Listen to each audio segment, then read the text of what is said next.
अपने पैरों से वो रास्ते नापे हैं जो बाबा साहेब के सपनों तक जाते हैं। हमने देश में 2 महत्वपूर्ण यात्राएं की, जैसा कि आप सब लोगों ने सोशल मीडिया के माध्यम से देखा भी होगा। हमारी पहली यात्रा थी जिसको हमने डॉक्टर बाबा साहेब अम्बेडकर की जन्मस्थली मध्य प्रदेश के महू से शुरू किया था, और उसके लिए हमने एक नारा लगाया था कि अम्बेडकरवादी नेता साथ में आओ। जितना हमने पर्सनली जाना कि बिखर के कभी भी हम लोग इस देश के हुक्मरान नहीं बन सकते हैं। हमारे जितने भी तमाम महापुरुष हुए उन्होंने भी यही कहा कि बिखर के कोई भी इस देश का शासक नहीं बन सकता, हम लोगों को एकजुट होना पड़ेगा। उस पदयात्रा में समाज के हजारों लोग हमारे साथ जुड़े, हजारों लोगों ने समर्थन किया। महू से यात्रा शुरू हुई, फिर महू से इंदौर, देवास, सीहोर, सोनकच्छ, भोपाल, विदिशा, खुरई, ललितपुर, झांसी, डबरा, दतिया, ग्वालियर, मुरैना, धौलपुर, आगरा, हाथरस, अलीगढ़, औरैया, फिरोजाबाद, बुलंदशहर, हापुड़, मेरठ, फिर गाजियाबाद, और उसके बाद लगभग 4.5 महीने के लंबे अंतराल के बाद हम लोगों ने दिल्ली जंतर मंतर पहुंचकर बहुजन एकता संकल्प महारैली का ऐलान किया। उसमें भी हजारों की संख्या में लोगों ने पहुंचकर इस बात पे सहमति जताई कि हाँ, इस देश के अम्बेडकरवादी नेताओं को भी एकजुट होना चाहिए। फिर हमने उसका दूसरा पड़ाव डॉक्टर बाबा साहेब अम्बेडकर की चैत्य भूमि, जहां बाबा साहेब अम्बेडकर का अंतिम संस्कार हुआ था, वहां से हमने इस यात्रा का दूसरा पड़ाव शुरू किया, जो मुंबई से पुणे, नासिक, धुले, जलगांव, अकोला, अमरावती, यवतमाल, वार्धा और नागपुर। हमने बाबा साहेब अम्बेडकर की कर्म भूमि और दीक्षा भूमि के संदेश को भी जोड़ने का प्रयास किया और हमारे नेताओं को एकजुट करने की मुहिम को और मजबूत किया। मैं आप सभी को, पत्रकार बंधुओं को, और इस प्रेस कॉन्फ्रेंस के माध्यम से हम पूरे देश को ये बताना चाहते हैं कि आज मुझे अपना घर छोड़े लगभग 1 साल से ज्यादा हो गया है। मैं अपने घर नहीं गया हूं, क्योंकि ये रास्ता, जिस रास्ते को मैंने चुना, मैंने इसको अपना घर मान लिया। मैंने अपना सुख, अपना चैन, अपना आराम सब इस मूवमेंट, इस मिशन को समर्पित कर दिया। और हमारे साथ बहुत सारे साथी जो आज मंच पे भी आपको दिख रहे हैं, वो तमाम साथी हैं जिन्होंने इस यात्रा में समय समय पर वो मजबूती प्रदान करने का काम किया, वो समय देने का काम किया, जिसकी वजह से आज अभिषेक आप सबके सामने ये कॉन्फ्रेंस कर रहा है। लेकिन सबसे महत्वपूर्ण बात की, इन यात्राओं ने हमें एक सच्चाई सिखाई, सभी साथियों को, कि व्यक्तिगत आंदोलन से केवल एक चिंगारी, एक आग जलाई जा सकती है, लेकिन रोशनी तभी होगी जब हम सब मिलकर एक संघ खड़ा करें। आज अंबेडकरवादी नेता और संगठन अलग अलग नदियों की तरह बिखरे हुए हैं। कोई छोटी नदी है, कोई बड़ी धारा है, लेकिन अगर ये सब मिल जाएं तो एक ऐसा समुद्र बन सकता है जिसे कोई रोक नहीं सकता। और यही हमारा संकल्प है, यही हमारा विजन है। हम चाहते हैं कि देश में राष्ट्रवादी, कल्याणकारी, अंबेडकरवादी संघ खड़ा हो, जो अनुशासित हो, संगठित हो, हर जगह मौजूद हो। लेकिन यह संघ बहुत अलग होगा। यह संघ सामाजिक होगा, पूर्णतः सामाजिक। इसका मकसद केवल सत्ता की भूख नहीं है, इसका मकसद सत्ता को साधन बनाकर बाबा साहेब अम्बेडकर के सामाजिक परिवर्तन और तमाम महापुरुषों के उस आर्थिक मुक्ति के आंदोलन को सफल करना होगा। यह संघ अंबेडकरवादी नेताओं का महागठबंधन बनने का भरसक प्रयास करेगा, ताकि बाबा साहेब अम्बेडकर का कारवां अधूरा ना रहे। साथियों, आज पत्रकार बंधुओं, आज हम लोग संगठन की कोई औपचारिक घोषणा नहीं कर रहे हैं।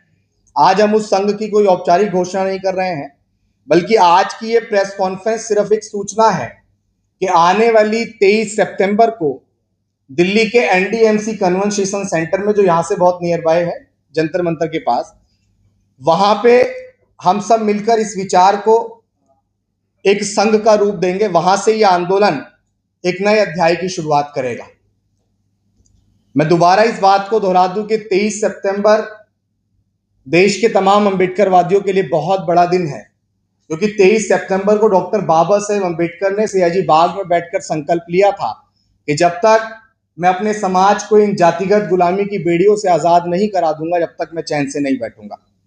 लेकिन इस संघ की सबसे बड़ी पहचान क्या होगी? ये बात बहुत प्रकाश डालने वाली होगी, बहुत समझने वाली होगी।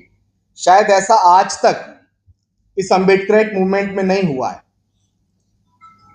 इस संघ की सबसे बड़ी पहचान होगी कि चाहे कोई हमारी आलोचना करे, चाहे इस संघ की आलोचना करे, लेकिन हमारी जिम्मेदारी कभी नहीं बदलेगी। यह संघ हर उस व्यक्ति के साथ खड़ा होगा जो अम्बेडकरवाद के लिए काम कर रहा होगा, जो उस विचारधारा के लिए काम कर रहा होगा, चाहे वह किसी भी पार्टी से हो, चाहे वो किसी भी संगठन से जुड़ा हो, किसी भी धर्म और जाति का हो। अगर उसका मिशन डॉक्टर बाबा साहेब अम्बेडकर की आइडियोलॉजी और विचार को बढ़ाने की होगी तो उसका संघर्ष हमारा संघर्ष होगा। आज तक आप सब लोगों ने भी देखा और हमने भी देखा होगा कि जो जिस पार्टी या संगठन में था उसकी मदद उसकी मुश्किल में सिर्फ वही पार्टी और वही संगठन करता था। जब आज हम इसकी बहुत आवश्यकता महसूस कर रहे थे कि आज इस देश में एक ऐसे विचार, एक ऐसे विजन या एक ऐसे संघ की आवश्यकता है जो सबको समान लेकर खड़ा हो। सब लोग आपस में बटे हुए थे, आपस में मतभेद करते थे, लेकिन अब ऐसा नहीं होगा। हमारी वो मतभेद की दीवारें अब गिरेंगी और हमारी एकजुटता की एक मजबूत दीवार बनकर खड़ी होगी। हम ये साफ संदेश देंगे कि आपकी पार्टी अलग हो सकती है, आपका संगठन अलग हो सकता है, लेकिन अगर आपका मिशन अम्बेडकरवाद है तो आपकी मुश्किल में हमारा साथ आपको हर जगह पे मिलेगा और हम आपके साथ पूरी मजबूती से खड़े होंगे। यही इस संघ की आत्मा होगी, यही वह परिवर्तन होगा जो शायद अब तक इस मिशन में अधूरा था। जितना हमने भी एनालाइज किया है कि अब तक ये बात इस मिशन के लिए अधूरी थी, लेकिन साथियों इससे बड़ी बात ये कि सिर्फ संघ काफी नहीं है, क्योंकि संघ विचार फैलाएगा, विचारों को जोड़ेगा, लेकिन अन्याय का सामना करने के लिए संघर्ष भी चाहिए। इसलिए हम संघ के साथ साथ एक क्रांतिकारी संगठन भी बना रहे हैं। संघ होगा शांति का प्रतीक और संगठन होगा क्रांति और संघर्ष का चेहरा। संघ हमें अनुशासन देगा, संघ हमें दिशा देगा और संगठन संवैधानिक दायरे में रहकर आंदोलन करेगा। वो आंदोलन कब करेगा? जब बहुजन समाज पर अन्याय अत्याचार होगा, जब कोई दलित, पिछड़ा, वंचित, उत्पीड़न का शिकार होगा, जब संविधान पर हमला होगा, जब पेड़ पौधे और प्रकृति की हत्या होगी, तब यह क्रांतिकारी संगठन सड़कों पर उतरेगा। संघ हमारी आत्मा होगा, संगठन हमारी आवाज। संघ शांति का मार्ग दिखाएगा और संगठन क्रांति का, और जब ये दोनों साथ चलेंगे तभी यह आंदोलन अपूर्ण से पूर्ण होगा। आज तक यही होता रहा कि बुद्धिजीवी और आंदोलन अलग अलग चलते रहे। जैसा हम नौजवान हैं, हमने आंदोलन करते वक्त बहुत गहराई से इस बात को सोचा और समझा कि बुद्धिजीवी वर्ग हमेशा इस बात को कह के थोड़ा सा दरकिनार हो जाया करता था कि नौजवान जो है वो कभी भी उस धारा के साथ नहीं बह सकते जिस धारा के साथ हम लोग चलते हैं। तब हमने ये विचार किया कि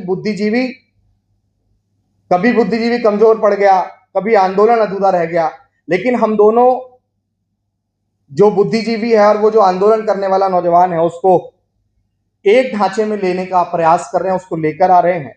संघ जोड़ेगा, संगठन जगाएगा, संघ संभालेगा, संगठन बदल देगा, और यही हमारी सबसे बड़ी ताकत होगी।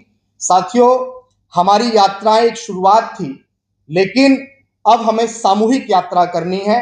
मैं देश के तमाम लोगों तक ये विचार और ये बात पहुंचा रहा हूं कि आज तक जो भी हमने यात्राएं की, वो यात्राएं आज सामूहिक यात्रा के रूप में लोगों के बीच फैलानी है।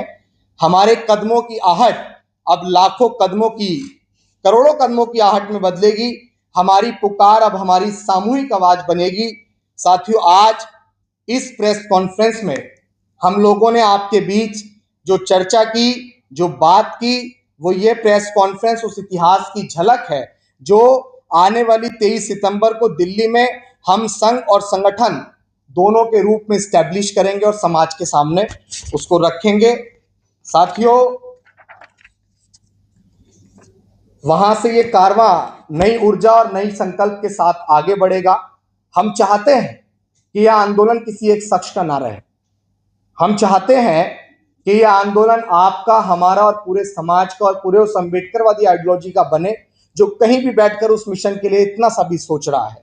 यही बाबा साहेब अम्बेडकर के सपनों की ओर बढ़ने का पहला कदम होगा, और हम बाबा साहेब अम्बेडकर के उस कारवां को बढ़ाने के लिए दृढ़ संकल्पित होकर आज इस प्रेस कॉन्फ्रेंस में औपचारिक रूप से नहीं, लेकिन ये घोषणा जरूर कर रहे हैं कि हाँ, जिस अभिषेक को आज तक सिर्फ एक बहुजन शायर और एक सामाजिक कार्यकर्ता के रूप में आप लोग देख रहे थे, आगे ज्यादा बदलाव नहीं है। सिर्फ इतना है कि हम लोग उस ढांचे को, उस व्यक्तिगत लड़ाई को, जिसको सिर्फ मैं व्यक्तिगत लड़ रहा था, उस लड़ाई को हम लोग एक सामूहिक लड़ाई के रूप में परिवर्तित कर रहे हैं। और ये सत्यता है कि आज तक आप लोगों ने भी देखा होगा कि जो जिस पार्टी, जिस संगठन में होता है, वो उन्हीं पार्टी, उन्हीं संगठन के लोगों की मदद करता है। लेकिन मान्यवर कांशीराम साहब ने, डॉक्टर बाबा साहेब अम्बेडकर ने कहा था कि राजनीतिक जड़ें मजबूत हो ना हो, लेकिन सामाजिक परिवर्तन की लड़ाई कभी नहीं रुकनी चाहिए। और उस सामाजिक परिवर्तन की लड़ाई को बढ़ाने के लिए हम लोग पूरी मजबूती से दृढ़ संकल्पित हैं।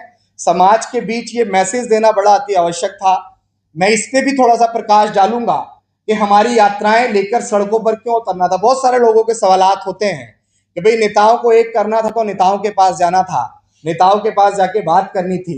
लेकिन जब मेरे मन में कोई सवाल आया, मेरे मन में कोई विचार आया, तो मैं उस विचार को सिर्फ इसलिए ना मान लूं कि मेरे मन में कोई विचार आया, इसलिए मैं उस विचार को सड़क तक लेकर गया, समाज तक लेकर गया। और जब समाज ने हजारों की संख्या में उस विचार के अंदर सहमति जताई, तो पता लगा कि आप या हम सब मिलकर जिस विचार को कर रहे हैं कि अम्बेडकरवादी नेताओं को भी इस देश के अंदर फूले शाहू अम्बेडकर और मान्यवर कांशीराम साहब और तमाम वो महापुरुष जिन्होंने जाति अंत के लिए काम किया है, उन सबको मिलकर भी देश के अंदर एक तीसरा मोर्चा खड़ा करना चाहिए।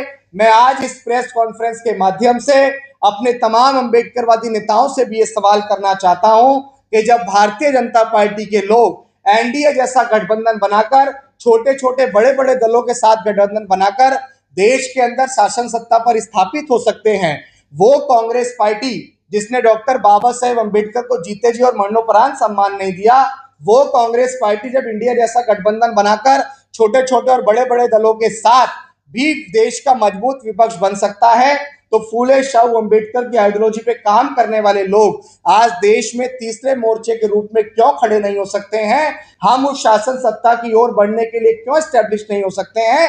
लेकिन आज इस प्रेस कॉन्फ्रेंस में मैं अपने नेताओं से, तमाम अम्बेडकरवादी पॉलिटिकल पार्टी से ये कहना चाहता हूं कि आप सब लोग बेहद विनम्रता पूर्वक, हम तो निवेदन कर रहे हैं, समाज के सभी लोग मिलकर निवेदन कर रहे हैं कि विनम्रता पूर्वक आप लोग कोई नीति बनाइए, कोई रणनीति बनाइए, लेकिन देश में उत्तर प्रदेश के 2027 और आने वाले 2029 के लोकसभा से पहले आप सबको बैठकर आपस में मर्ज होकर देश का तीसरा मोर्चा बनकर खड़ा होगा। वरना हम लोग अब आपको शांति से नहीं बैठने देंगे, क्योंकि ये सामूहिक लड़ाई है। आपकी आपस के मतभेद और उस मतभेद की लड़ाई के चक्कर में पूरे समाज का, फूले शाहू अम्बेडकर और मान्यवर कांशीराम साहब का, और देश में अम्बेडकरवाद के नाम पे जो पॉलिटिक्स हो रही थी, वो पॉलिटिक्स दिन पर दिन बिल्कुल जीरो हो रही है और हम उस पॉलिटिक्स को जीरो होता हुआ नहीं देख सकते।